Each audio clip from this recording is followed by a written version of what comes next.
The VP search hits a few snags. We learned more about Peyton's family. And did Martin and Luther really try to kill their dad? Well, beware with the VP with secrets, because the Harrington Commode episode of The Politician starts right now. I'm Maria Menounos, and you're tuned in to AfterBuzz TV, the ESPN of TV talk. Now, let the buzz begin. How is everyone doing? My name is Lobo Voice, and you are locked into the after show for The Politician, the Netflix original program, episode 2, The Harrington Commode. How is everyone doing? Thank you so much for keeping us in your live and second screens. We got so much to go into today. We have storylines, we got character moments, we have our news segment, and we also have our special segment. But before we get all that, let me introduce my co-panelist, the man, the myth, the legend. He's also a stand-up comedian and a lover of political satire. Give it up for Mr. Adam Carr. I'm also a hand model, just so you know. I'm modeling right now with the AfterBuzz Cup. I'm going to get royalties for this, I know. Well, can you look at that? Look at See, that. Look at that shot. right here. Looks You have to be great. like, Anthony Hopkins said, like, being a butler. You have to, like, when you're in the room, it has to look like there's actually less in the room. When you're a hand model holding it, it's got to look like less. I got to be honest with you. When you be a hand, do you go to hand school, or you just decide one day to go to an audition and be like, look at my hands? School of Hard Knocks. What? School of Hard Knocks. If you got to punch people, how does that work with your hands? Oh, you don't punch people. Fair enough. No, hand models, we're not action people. We're talkers. Again, thank you so much for watching or listening to the Politician After Show, the Netflix original. If you're in the live chat here, you can interact with us with your questions, comments, or concerns. We'll read them on air. Just don't be shy. Come out there and say a few words. Episode 2, we got a lot more happening with this world, this quirky, offbeat world. Overall thoughts of the episode, Adam? Well, first off, they're coming off a fantastic pilot, which the pilots are always the toughest hump to get over because you have to get out all these characters, you have to get out the essential plot. Where's this going? Episode 2 just expanded everything. There's such a creative, crazy world. You have Infinity with her crazy Jessica Lange as playing the character. I'm blanking right now. I'm so sorry. Dusty the grandma? Yes, Dusty, yes. You have her. You have going into Martin and Luther's crazy psychopath. As I said before, like Menendez brothers, they mentioned it in the show. It's perfect for them. You see more of a touching relationship with Gwyneth Paltrow. And Peyton, which is absolutely beautiful. But yeah, I thought just a fantastic second episode that just went a lot deeper into the problems and potential pitfalls that we're going to see as the season heads on. Absolutely. The pilot was a strong entry for sure. I mean, it really set the world and what it was about. The second episode to me was definitely a step up, understanding what to expect, right? You don't really know what's happening with it. Yeah. I know we didn't talk about this in the first episode, but I really love the intro and how they build this, like, the candidate from this wooden bookcase and they use little motifs of different things, that preppy school thing kind of vibe. And I'm on it now. And I will get into the more details later. I am in love with McAfee. Like, she's like my favorite character of the show so far because she's so calculating, you know. Definitely one of the ones to watch out for. In this episode, we get a little bit more backstory into Georgina and that family, the Hobart family, and how she wants a divorce. She just went to her husband and was like, this loving thing, I was pretending, but I don't want to pretend anymore. What's up with that? Yeah, it's cool. I think that the stigma that you get with a lot of, waspy, rich families is that they marry. Sorry, me neither. Look at my, come on. Is that it's kind of always like a cold marriage, or like, that there's always some sort. I always think of like Dolores Claiborne, like, working in that big empty house, like with the family, like the husband and wife just don't talk to each other, or they have a quote unquote understanding of how they're supposed to deal with things.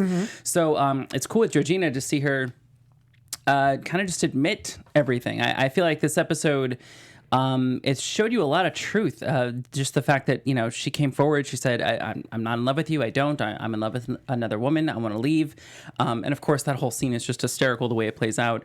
But the fact that she, in the end, just giving a little bit away here, I know we're jumping, but that she gives up her happiness for her sons. Right. And you also see that bond that she has with him, that she loves him more than her own happiness, which I think is the sacrifice that a lot of us, either maybe becoming parents one day or thinking about the sacrifices that our own parents did for us, it's a very touching, real moment because you see that she's just never going to be happy. I've never seen Gwyneth Paltrow in a character like that before, so it's always fun.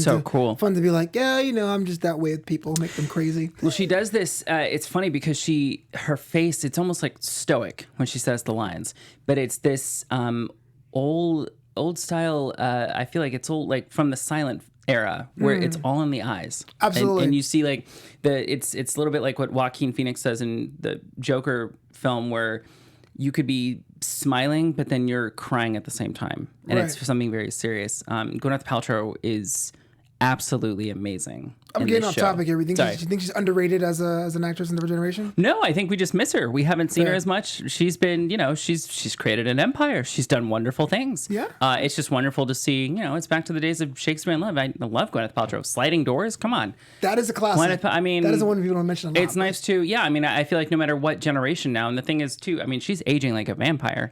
You can't even tell. I would still guess she's not a day over, 32. I have no idea. But she's so wonderful to see and watch, and you kind of go, oh right, that's why you're Gwyneth Paltrow. Sure. The episode is called the Harrington Commode, which at first I was like, why are they going into this whole backstory about some piece of furniture? But when Georgina's like, I'm out, I'm done. Keaton is so distraught. He runs across the house that he jumps on the commode. It's such a great sequence.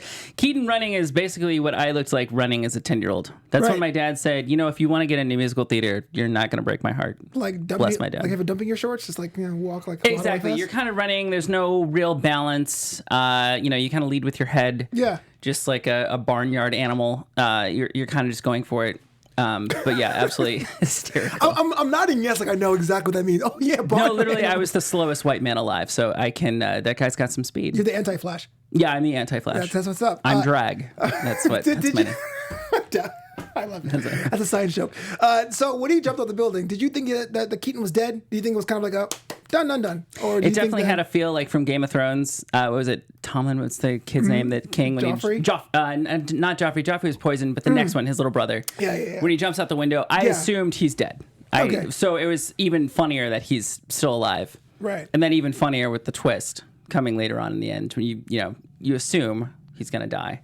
So let's put some groundwork for that twist, right? So Martin and Luther, which I thought was hilarious, the twins, the biological sons, I assume. The monsters. The monsters. They play a kind of trope, right? The entitled rich kids, and they were kind of like, they never liked Peyton. They always thought that he was an outsider, even though not one of them. He was adopted. Yeah. He's not physically. They're the Winklevoss brothers. The Winklevoss twins. Oh yeah, that's true. I was like, wait, that was one person played twice, but the real exactly yes, the real life story of these good-looking 6'2" potential date rapist guys. Yeah, for sure. And Yes. So they're looking at it as, hey man, there's a possibility that dad's gone. It's going to be our fortune to us. We're going to do whatever we can to get Peyton out of that will. Right. And Peyton, ever being calculating as he is, goes forward, tells them the story, says, I'm always going to be here, and dad's going to wake up. Don't worry, he is. And so they're like, oh, we clearly have to take out dad. True.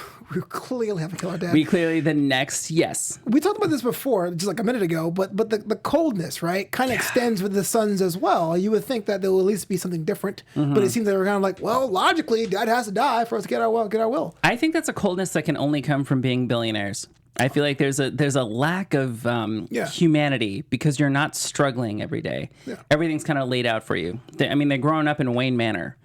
These kids are messed up. You know what I mean? Pretty dope house. Like, it's funny too. Like from the pilot, I don't think we talked about this, but like when they're firing the arrows and they're saying like, I'm shooting this, I'm shooting like, it could be human beings tied up for all we know. Like it has that very just cold. I do feel like archery is like almost one of those things where like if you do it at your house, that's kind of privileged, right? Who's like, let me get a bow and arrow and shoot in my backyard. I feel like the gun range is a bit more middle class. The archery range is for the highfalutin as you're sipping champagne, right? Something exactly. like that. Yeah. Good show, sir. Let's talk about that scene though. What we find out eventually is going to be a trap that Peyton lays for these guys. They're sitting at home doing luxury candy, throwing at each other, and they said, hey, look, Peyton, you're not really one of us. We're doing everything in our power to prove that mom was on her way out. It was tantamount to a separation. Therefore, she's not eligible for the inheritance that'll be coming in her way. Which means by proxy, you are not welcome to it either. You're not welcome to it either. But I guess the moment that gave me pause is Peyton actually at the time was appealing to them and saying, hey, look, man, I appreciate it more. Like, I'm willing to drop it. Why won't you? And I know it was part of a ploy to get them to come out, but sure. I not come out, but sort of true intentions. Show their colors. But do you believe that Peyton really believed that? Or do you think that was just part of the plan of him being empathetic just to get them to draw it out? Because there's arguments for both. I believe that Peyton is a fighter. He's not going to go down. He's not just going to, take it. I feel like him telling the brothers that was also him. Gosh, you know what? I don't know. Now you got me thinking about it. I feel like he was laying a trap, but I also feel like he was very much saying, I've been fighting my whole life. I will continue to fight. I also thought for half a second this show was going to go, oh, he's going to be broke now. Yeah. And now he's going to have to figure this out like as a poor person. Right. I'm like, but that's also too, that's a whole other angle that you obviously you don't have to add to the show, but I'm like, oh, that's what they're going to do now. Now he's going to have to like, take the bus to school and do this. And it would have worked because in the first episode, he said, I was raised rich and raised poor at the same time. So it had this kind of payoff if it were to go that route, Exactly. But it didn't work out that way. Didn't have but before we go to the conclusion of everything, can you do the world a favor and tell them how they could listen and interact with this AfterBuzz show and other AfterBuzz shows? Of course. Thank you so much, good sir. And before we move on to the next topic, I just want to say thank you so much for making us the ESPN of TV Talk. For us to continue to grow, of course, we could always use your help.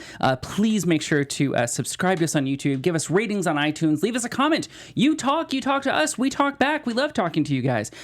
Being a part of the AfterBuzz TV has meant so much to me. I can tell you personally that if I've ever felt just lost or just am I making a dent in my career or just doing anything here, that the AfterBuzz family community, Keven Undergaro, Maria Menounos, absolutely make me feel like I have a second family up here in Burbank. So just thank you so much. You guys are helping to continue that and let us bring you shows. And of course, we can't do it without you.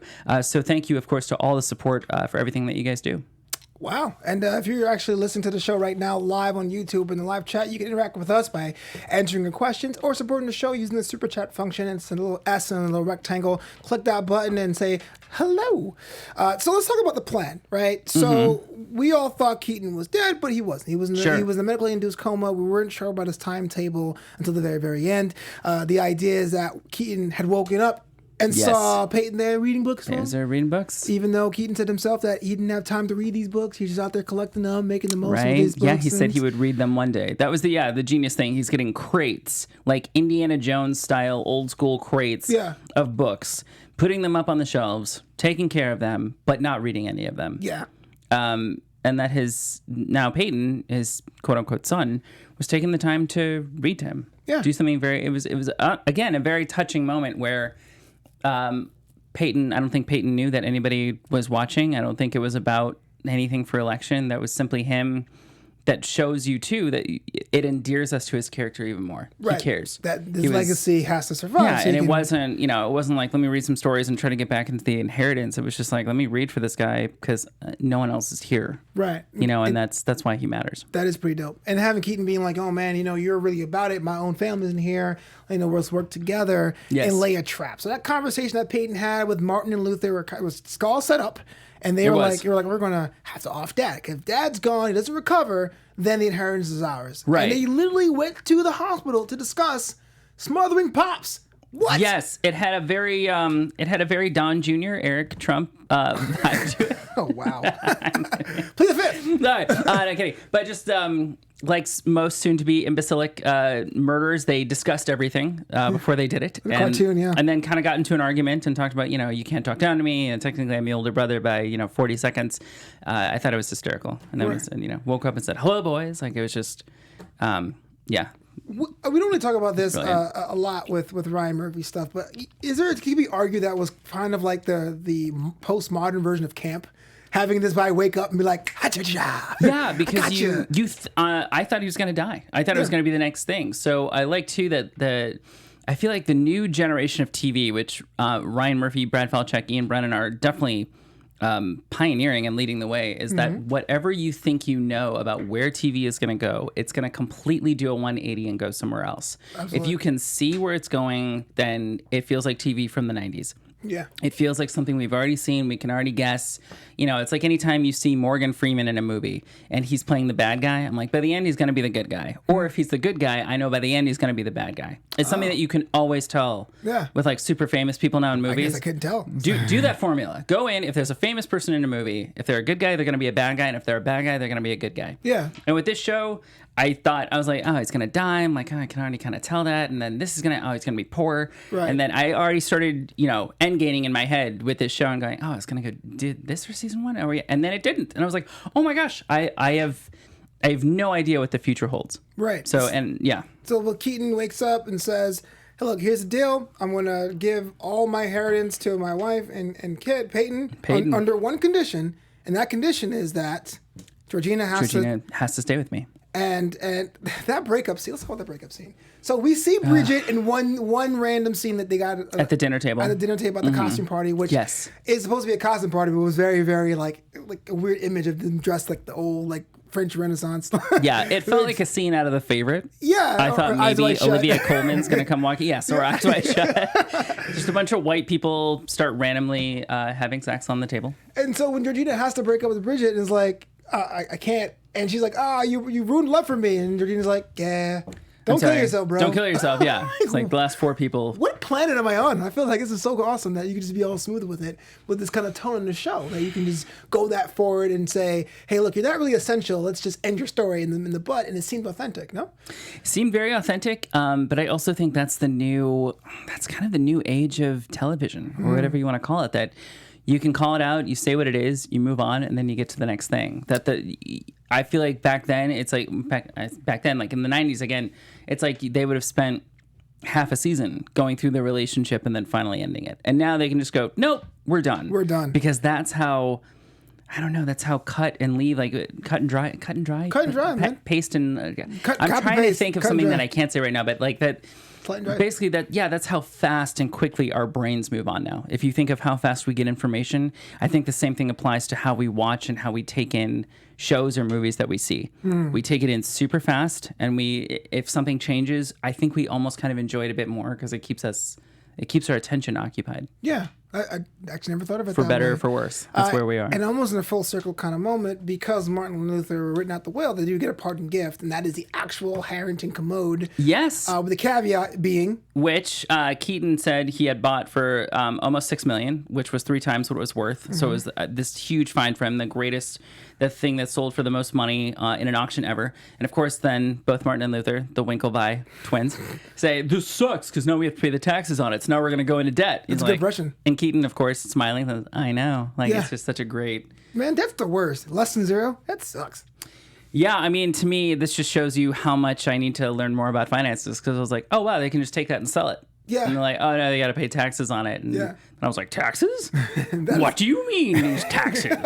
Yeah, the IRS, if you're listening right now, his name is Adam Carr. He is the co-host of the... So Adam was never seen after that day. Right. Moving on, let's talk about the vice president candidate, Infinity Jackson. This lady... Infinity. Complex. A lot of angles. We good. We don't know if she's faking it. We don't know if she really does have cancer. She's faking it. Is she faking it? This is Ryan Murphy. I feel like if Ryan Murphy had more time, he would have done a similar show to The Act. But he didn't. He watched it. He saw it. So this is his commentary on it, having these 2 characters. Because again, like the cancer diagnosis, for clarification. Exactly. So Infinity has this cancer diagnosis. We have no idea if it's real or not. If you've watched The Act, if you've seen the HBO documentary, which I believe was called, I'm blanking on it right now.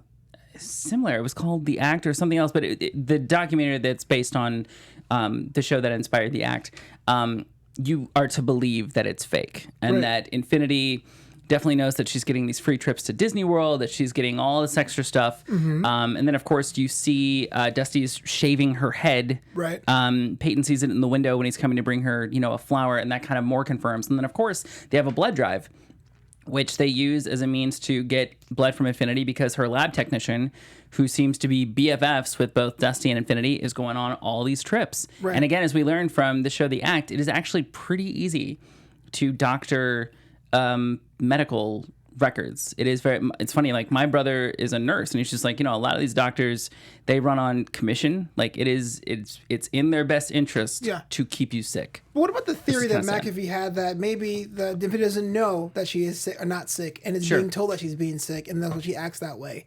Is that some credence to that, especially after the scene when she passed out, or is this kind of like the entire thing is an act, top to bottom?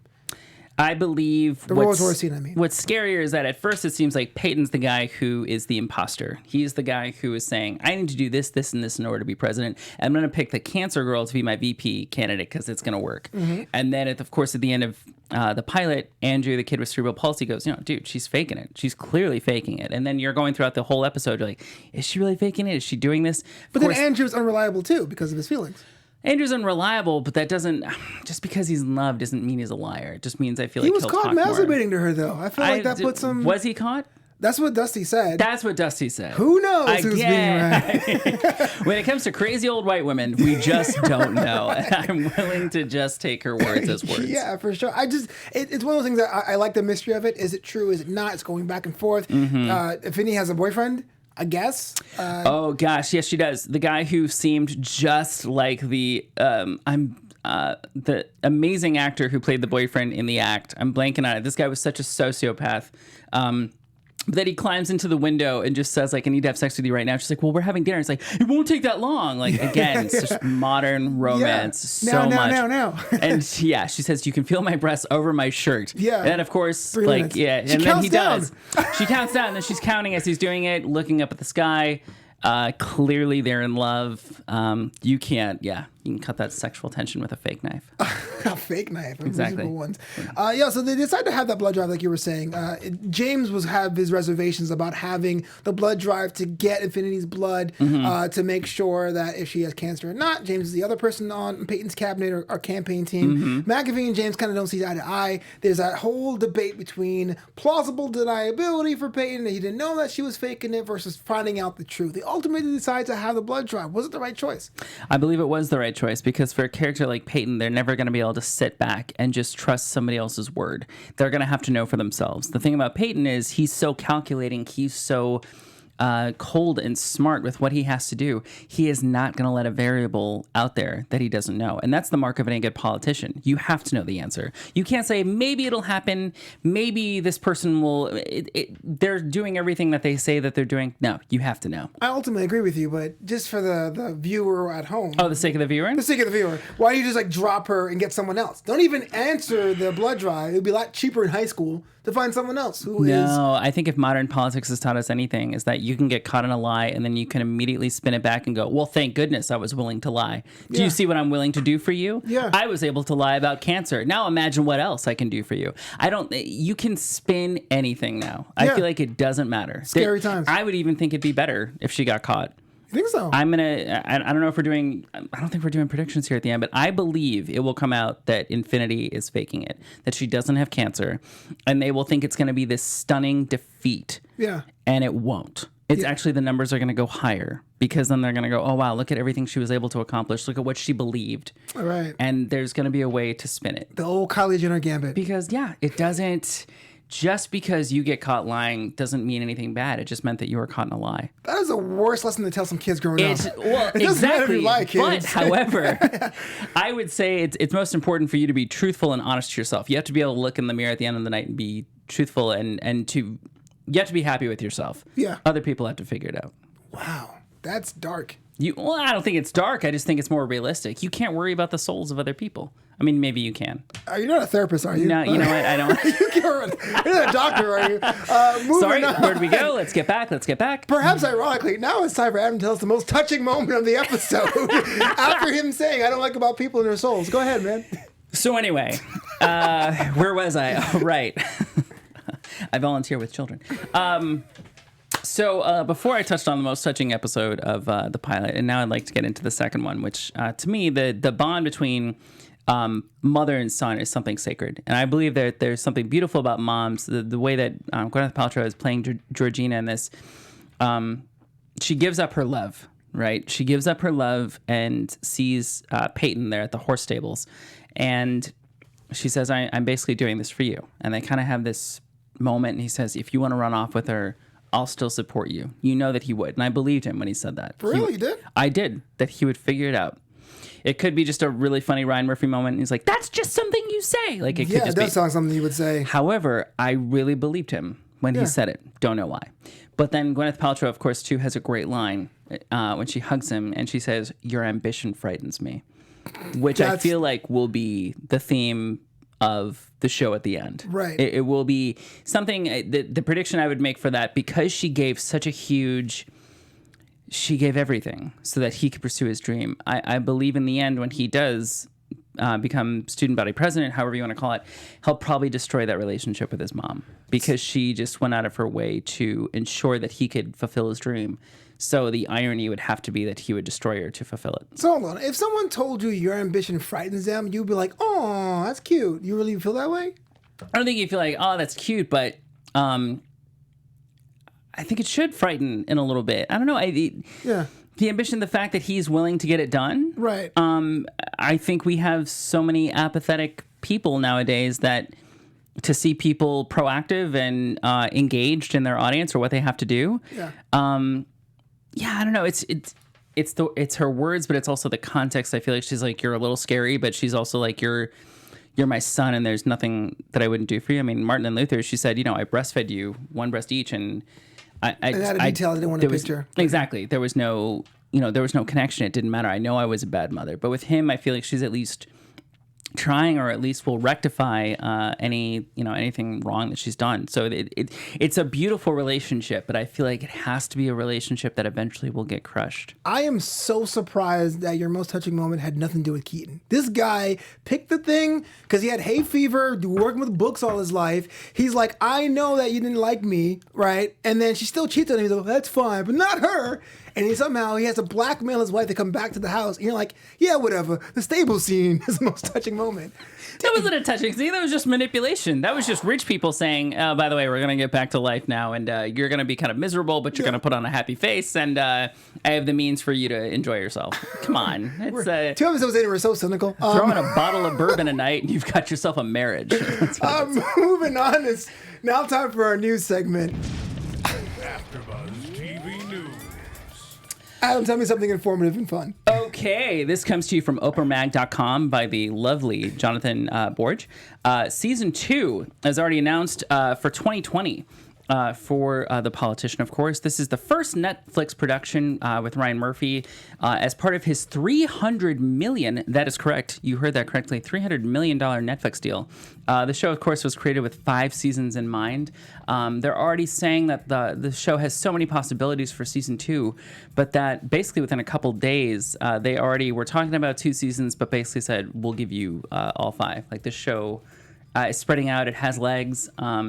Coming to you from OprahMag.com, Jonathan Borge. Oh, wow. A second season renewal off the bat. So, that's good. Yeah. So we were asking this question beforehand. Do you think it's going to be almost like American Horror Story and it being an anthology with every season being a different politician? Or are we going to follow Peyton's story through up the ranks until becoming eventual presidents? I feel like it's going to be linear. We're going to continue following the same story. I feel like you don't necessarily have to do a different one each season. They've done that so well with American Horror Story. There's no reason that every new show has to do that. However, I could see them doing an anthology like that. That would make sense. Sure. What are your predictions? Well, I mean, with the name as like The Politician, I thought it would be kind of generic, so it could be that way. But then I'm actually 2 episodes in, I'm actually on board. So I would like to see if this one eager person becomes, the next United States president. I think it'd be cool. I mean, the way you could do it too is that season 2 could have him at Harvard and then on to become Harvard student president. So he goes to Harvard? The 5th season. We don't know, bro. Well, exactly. We found out that he got in, but it's only on the condition that he donates, which is also, I feel like, kind of making a statement on this whole pay for play with college, the scandals, everything that's been going on. Sure. Where, again, I feel like a lot of people now, whereas back then they might have gone, yeah, sure, I just want to go to the school. Now they're going to be like, well, no, because if it's not done on my merits, then no matter what, it can always be weaponized against me. The American spirit. That's fair. It's almost time to get out of here. Adam, can you tell the world where they can find you online? Absolutely, guys. You can find me on Instagram, funnyguy1985, Twitter, AdamCarr85, and of course, if you'd like to see pictures of the bad boys, it's adamcarr.com. Did you really call your hands the bad boys? I call them bad boys, moneymakers, the Buttes. Yeah. Lewis and Ronald, whatever you want to call it. I'm Flobo Boys. Thank you so much for tuning in. You can follow me on Twitter at Flobo Boys, on Instagram at Flobito, and Flobito.com. My hands are actually a mess, but until next time, buzz you later. Our founder, Keven Undergaro, and me, Maria Menounos, would like to thank you for tuning in to AfterBuzz TV. Remember, we're not just the first, we're the biggest in the world, and we're the only destination for all your favorite TV shows. Whatever you crave, we've got it. So go to AfterBuzzTV.com and check out our lineup. Buzz you later. The views expressed herein are those of the hosts only and do not necessarily reflect the views of AfterBuzz TV or its owners or principals.